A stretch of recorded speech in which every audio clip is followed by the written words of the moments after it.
வணக்கம் சகோதர சகோதரிகளே.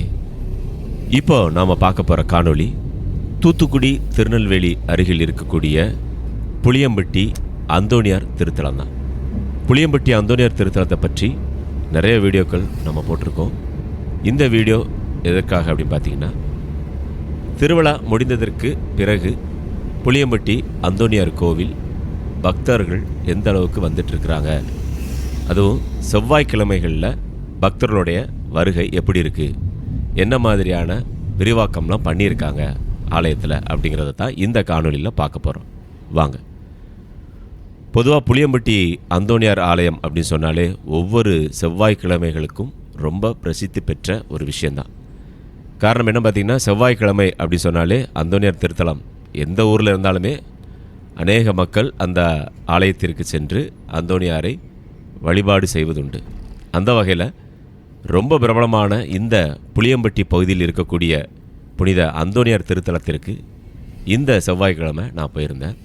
இந்த திருநெல்வேலி ரோடு, அதாவது தூத்துக்குடி திருநெல்வேலி ரோடு தெய்வசேலபுரத்திலிருந்து புளியம்பட்டிக்கு போகக்கூடிய இந்த பாதையை ஒரு பாதி தூரத்துக்கு இப்போ கொஞ்சம் அகலப்படுத்தியிருக்கிறாங்க. அது கொஞ்சம் வாகனங்கள் போகிறதுக்கு ரொம்ப வசதியாகவே இருக்குது.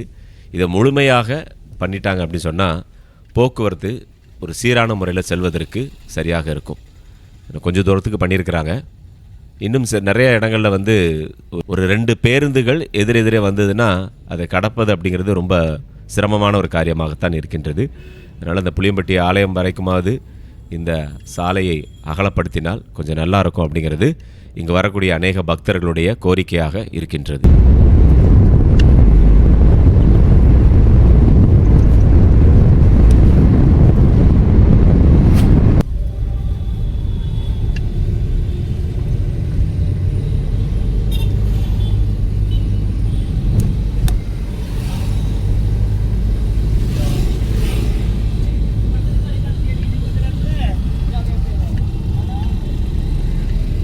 சரி வாங்க, ஆலயத்திற்கு வந்தாச்சு. நான் காலையில் ஒரு 10 மணிக்கெலாம் வரும்போது கூட்டம் கொஞ்சம் குறைவாகத்தான் இருந்தது. சரி, திருவிழா முடிஞ்சாச்சு, அதனால் மக்கள்லாம் வர்றது குறைவாகத்தான் இருக்கும் அப்படின்னு நினச்சேன். இங்கே பாருங்கள், வண்டிகள்லாம் நிறுத்துகிற இடத்துலேயே பார்த்திங்கன்னா குறைவான எண்ணிக்கையில் தான் வாகனங்கள்லாம் நின்றுச்சு. அதையும் பார்க்க முடிந்தது.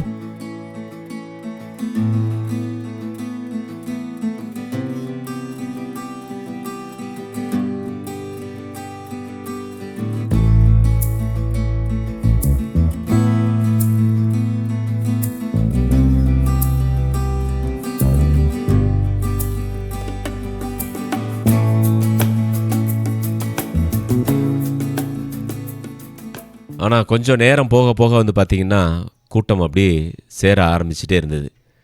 இந்த செவ்வாய்க்கிழமைகளில் 12 மணிக்கு நடைபெறக்கூடிய திருப்பலியில் பங்கு பெறுவதற்காக நிறைய பக்தர்கள் அப்படி கொஞ்சம் கொஞ்சமாக வர ஆரம்பித்தாங்க. இதுதான் அந்த பூசை நடக்கிற இடம். இதுதான் விரிவுபடுத்தப்பட்டிருக்குது.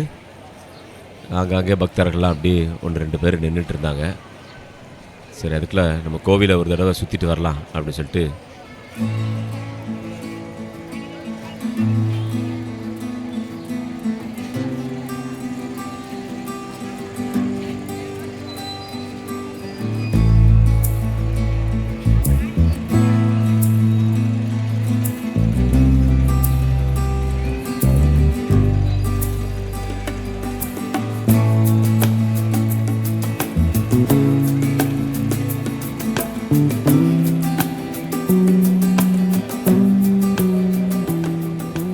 இது முதல்ல கோவிலுக்கு பக்கத்தில் கட்டின அந்த பூசை நடக்கிற இடம் இது.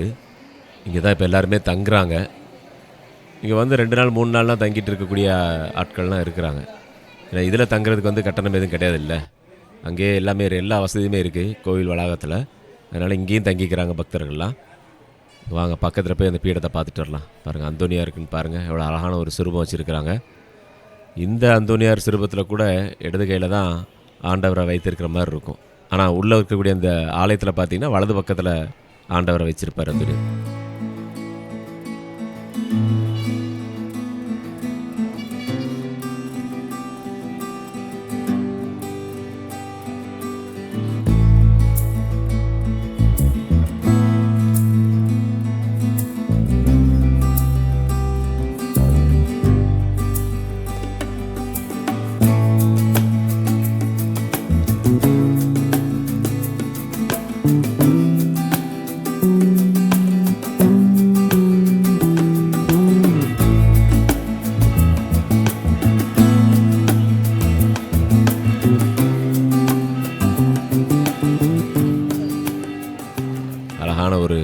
குழந்தை இயேசுனுடைய சிறுபமும் அங்கே இருந்தது.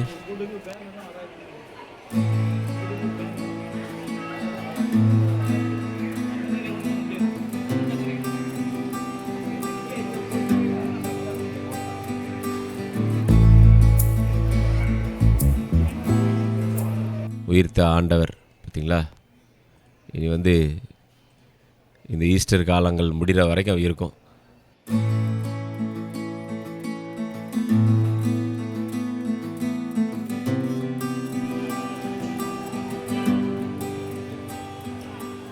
இங்கே பாருங்க, அன்னை வேளாங்கண்ணியினுடைய அழகான ஒரு சொரூபம்.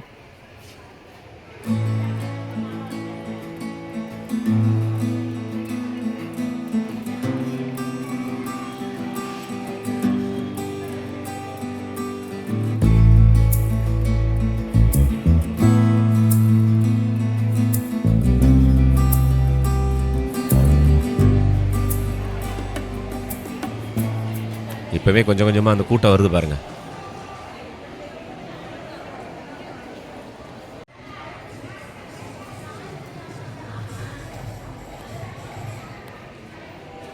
இது அந்த தியான மண்டபம் மாதிரி வச்சுருக்கிறாங்க.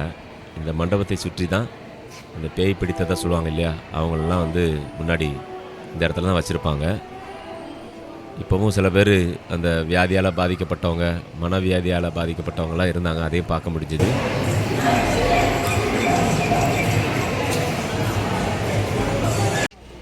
இதுக்கு பக்கத்துலேயே பாருங்கள், மெழுதிரி ஏற்றுவதற்கென்று தனியாக ஒரு இடம் வச்சுருக்கிறாங்க பாருங்கள். நிறைய பக்தர்கள்லாம் இங்கே மெழுதிரிலாம் ஏற்றிட்டு இருந்தாங்க. இதுக்கு பக்கத்துலேயே திருப்பயணிகள் தங்கும் அறையும் இருக்குது பாருங்கள். பின்னாடி இருக்கிறதெல்லாம் திருப்பயணிகள் தங்குவதற்கான அறைகள் தான். நீங்கள் வந்தீங்கன்னா இங்கே கூட தங்கிக்கலாம் குறைந்த கட்டணத்தில். தியான மண்டபத்தில் இருக்கக்கூடிய அந்தோனியாருடைய சொரூபம் பாருங்கள். ஆனால் எனக்கு ஒரு விஷயந்தான் புரிய மாட்டேங்குது. இங்கே ஆலய வளாகத்தில் இருக்கக்கூடிய எல்லா அந்தோனியார் சொரூபங்களையுமே பார்த்தீங்கன்னா இடது கையில் தான் ஆண்டவர் இருக்கிறாரு. ஏன் அந்த ஆலயத்திற்குள்ளே இருக்கக்கூடிய சொரூபத்தில் மட்டும் வலது கையில் ஆண்டவர் வச்சுருக்கிற மாதிரி இருக்குது அப்படிங்கிறது புரியல. யாராவது தெரிந்தால் கொஞ்சம் கமெண்ட்டில் சொல்லுங்கள்.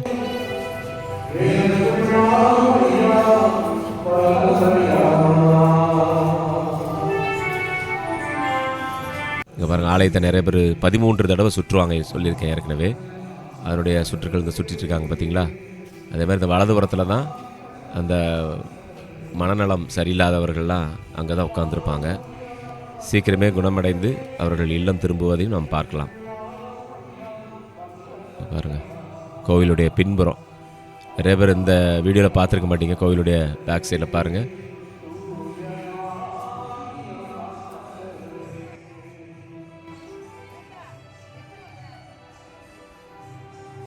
இங்கே பாருங்கள், ஆலயத்தினுடைய தோற்றம் அழகான கல் சுவரால் எழுப்பப்பட்டு இருக்கின்றது பாருங்கள். முழுமையான கற்களால் கட்டப்பட்ட ஒரு ஆலயம் புளியம்பட்டி புனித அந்தோனியார் திருத்தலம்.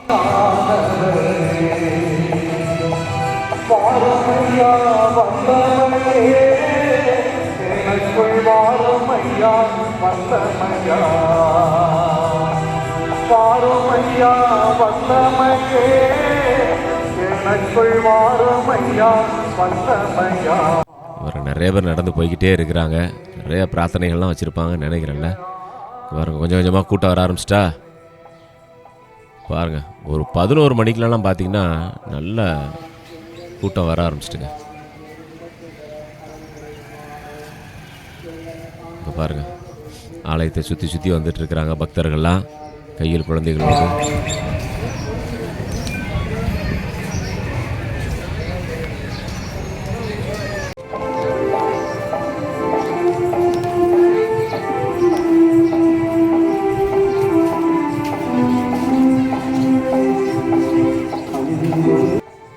இந்த பாருங்கள், இங்கே பார்த்தீங்களா, அங்கே ஒருத்தங்க நேர்ச்சியை பாருங்களேன், மண்டி போட்டு கும்பிடு சரணம் சொல்லுவாங்க.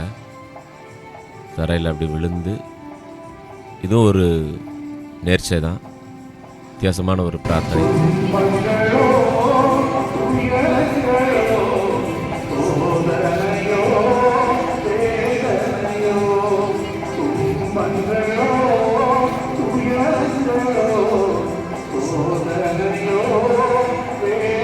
கோயிலுக்கு போகலாம் பாருங்கள். கோயிலுக்குள்ள கூட்டம் சேர ஆரம்பிச்சிருச்சு. பக்தர்கள்லாம் பிரார்த்தனைகளில் ஈடுபட்டு இருக்கிறாங்க.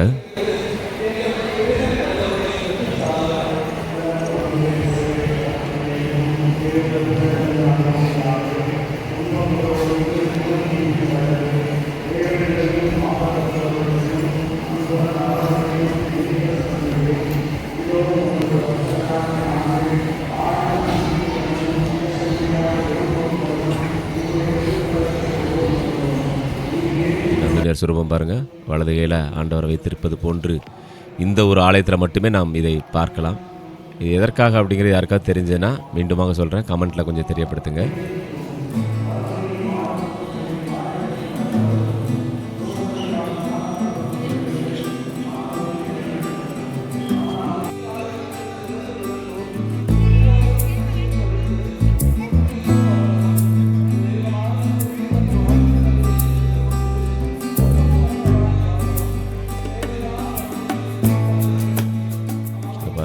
திருப்பள்ளியில் வந்து கருத்து அப்படின்னு போட்டு பார்த்தீங்கன்னா, திருப்பள்ளி கருத்துக்கான பணம் கட்டுற இடம் இது. நிறைய பேர் பூசைக்கு ஒப்பு கொடுப்பாங்க இல்லையா, அதற்கு வந்து நீங்கள் இங்கே தான் பணம் கட்டணும். ஆலய வளாகத்திலே அது இருக்குது. ஜிபே வசதியும் இருக்குது பாருங்களேன்.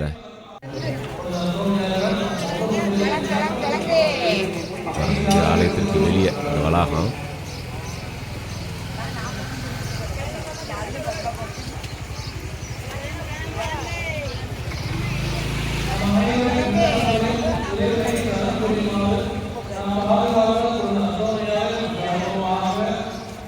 இந்த கொடிமர வளாகம் இதான் பார்த்திங்களா. நம்ம மெழுகுதிரியை போட்டு தீ ஏற்றிருக்காங்க நிறைய பேர். வழக்கமாக கொஞ்சமாக தான் எரியும், இன்றைக்கி அதிகமாக இருந்தது. பக்கத்தில் நிறைய பேர் போகிறதுக்கே யோசிச்சுட்டு இருந்தாங்க. இருந்தாலும் பரவாயில்ல, நிறைய பேர் அதையும் சுற்றி வந்துட்டு இருந்தாங்க. அப்புறம் கொடிமரத்தை சுற்றக்கூடிய பக்தர்கள். நன்றி கூறுகிறோம். நாங்கள் சாக வேண்டியவர்களை போல் இருந்தாலும் இன்னும் உயிர் வாழ்கின்றோம். துயரத்தில் ஆழ்ந்தவர்களாய் தென்பட்டாலும் எப்பொழுதும் மகிழ்வுடன் இருக்கின்றோம் என்று உணர்ந்து எங்கள் கடமைகளை நாங்கள் நிறைவேற்ற அருள் கொடுப்பதற்காக அந்தோனியாரை உமக்கு நன்றி கூறுகிறோம். உமது மன்றாட்டால் நாங்கள் இதுவரை அடைத்துள்ள எல்லா ஆன்ம உடல் மன நலன்களுக்காக. நம்ம எங்கே போயிட்டுருக்கோம் அப்படின்னு பார்த்தீங்கன்னா, புளியம்பட்டி அந்தோனியார் கோவிலுக்கு எதிரே இருக்கக்கூடிய வளாகம். அங்கே தான் வந்து பார்த்திங்கன்னா அந்த புதுமை கிணறு, அதுக்கப்புறம் இப்போ புதுசாக கட்டியிருக்கக்கூடிய ஒரு சின்ன குருசடி ரொம்ப அருமையாக இருக்குது. ஆனால் அது பார்க்குறதுக்கு வாங்க அதையும் பார்த்துட்டு வந்துடலாம்.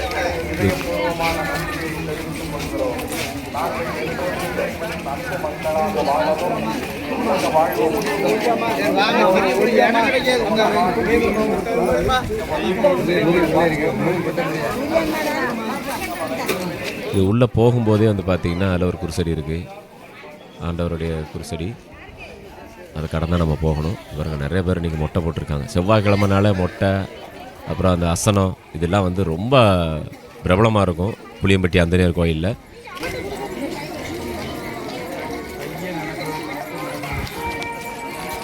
இது இந்த மொட்டை போடுவதற்கான சீட்டுக்கள் வந்து இங்கே தான் வாங்கணும். 60 ரூபா ஆக்கியிருக்காங்க. இப்போ கொஞ்ச நாளைக்கு முன்னாடி 50 ரூபா தான் இருந்தது, இப்போ ஒரு 10 ரூபா ஏற்றிருக்காங்கன்னு நினைக்கிறேன். மொட்டை போடுவதற்கு 60 ரூபாய் அப்படின்னு போட்டிருந்தது.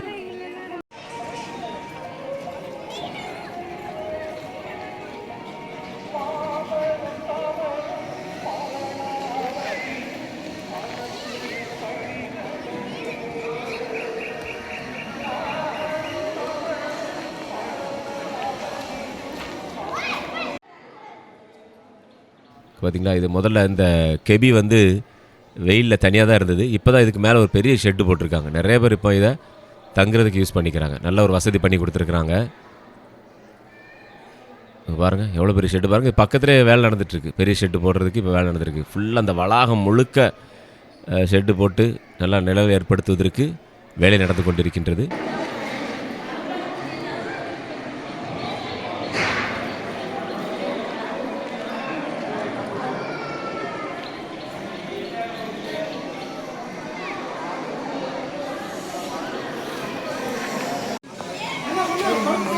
மொட்டை போடுற இடத்த வந்து மாற்றிட்டாங்க. ஒரு அது மொட்டை போடுறதுக்கு நம்ம அந்த டிக்கெட்லாம் வாங்கிட்டு இருந்தோம் இல்லையா, அதுக்கு பக்கத்தில் தான் இருந்தது காது குத்துறதுக்கு மொட்டை போடுறதுக்கெலாம். இப்போ வந்து இந்த இடத்த மாற்றிருக்கிறாங்க. இந்த கிணத்துக்கு நேராக லெஃப்டில் பின்னாடி மாற்றிட்டாங்க இந்த பகுதியில். சரி வாங்க, எல்லாம் முடிச்சுட்டு வெளியே வந்தோம். இப்போ கூட்டம் எப்படி இருக்குன்னு பார்த்தோம். கூட்டம் இப்போ நிறைய சேர ஆரம்பிச்சிருச்சு. கொடிமரத்தை சுற்றக்கூடிய பக்தர்களும் நிறைய பேர் இருக்காங்க. இப்போ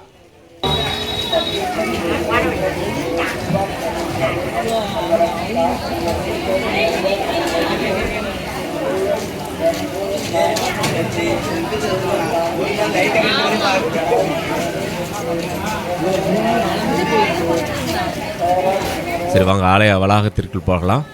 இப்போ பாருங்கள், இப்போ கூட்டம் ஃபுல்லாகிடுச்சு பாருங்கள். நம்ம முதல்ல இந்த பூசை இப்போ வைக்கிற இடம்னு சொல்லி பார்த்தோம் இல்லையா, அந்த இடத்த பாருங்கள், ஃபுல் ரஷ் ஆகிட்டு.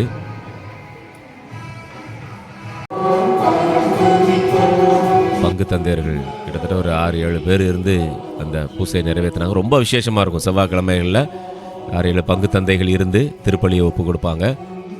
நீங்களும் நம்ம புளியம்பட்டி அந்தனர் கோவிலுக்கு வரணும்னு நினச்சிங்கன்னா, தூத்துக்குடிலேருந்து வர்றவங்களுக்கு இந்த பாதை தெரியும், திருநெல்வேலியிலேருந்து வர்றவங்களுக்கும் இது கண்டிப்பாக தெரியும்.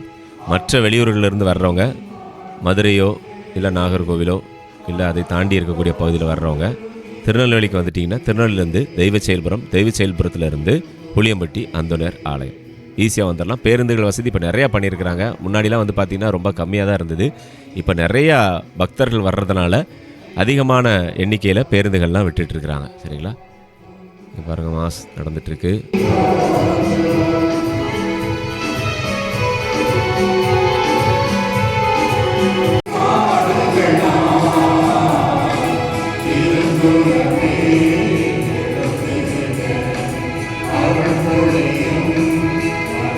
அப்படியே முடிச்சுட்டு வெளியே வந்தேன். பார்த்தா அங்கே மக்கள் வந்துகிட்டே தான் இருக்கிறாங்க. வேன்லேயும் கார்கள்லேயும் பைக்குகள்லேயும் ஆட்டோக்கள்லேயும் சொல்லி வந்துருக்கிறத பார்க்க முடிஞ்சுது.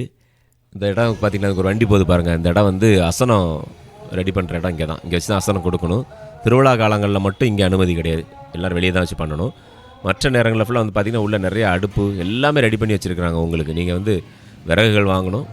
அப்புறம் அந்த சமையலுக்கு தேவையான பாத்திரங்கள் இதெல்லாம் நீங்கள் கொண்டு வரணும்னு அவசியம் கிடையாது. இங்கே நீங்கள் வாடகைக்கு எடுத்துக்கலாம். ரொம்ப கம்மியான விலையிலே வாடகை கொடுக்குறாங்க. அதே மாதிரி விறகும் வந்து பார்த்திங்கன்னா ரொம்ப கம்மி ரேட்லேயே வந்து நீங்கள் வாங்கிக்கலாம். இங்கே பாருங்கள், அங்கே அசனம் நடந்துகிட்ருக்கு பார்த்தீங்களா? ஆல்ரெடி ஒருத்தவங்க அசனம் போட்டு முடித்தாச்சு. நம்ம வாகனம் நிறுத்துகிற இடத்துல பாருங்கள், நம்ம கோவிலுக்குள்ளே வரும்போது கம்மியாக தான் இருந்தது. இப்போ பாருங்கள் எத்தனை வாகனங்கள் இருக்குது பார்த்தீங்களா? எவ்வளோ வாகனங்கள் இருக்குது பாருங்கள். செவ்வாய்க்கிழமை அப்படின்னு சொன்னாலே அந்தோனியார் ஆலயங்களில் ரொம்ப பிரபலமாக இருக்கும். அந்த வகையில் நம்ம திருநெல்வேலி மறை மாவட்டம் புளியம்பட்டி அந்தோனியார் கோவிலிலும் கூட்டத்திற்கு பஞ்சமில்லை. நீங்கள் இந்த ஆலயத்திற்கு வரணுன்னா கண்டிப்பாக வாங்க. செவ்வாய்க்கிழமைகளில் வந்தீங்கன்னா சிறப்பான திருப்பலிகளில் நீங்கள் பங்கெடுத்துக்கலாம். நண்பர்களே, நம்ம சேனலை நீங்கள் இது வரைக்கும் சப்ஸ்கிரைப் பண்ணாமல் இருந்தீங்கன்னா எங்களுக்காக சப்ஸ்கிரைப் பண்ணி சப்போர்ட் பண்ணுங்கள். அது அதிக அளவில் காணொலிகளை வெளியிடுவதற்கு எங்களுக்கு ஒரு உத்வேகத்தை தரும்.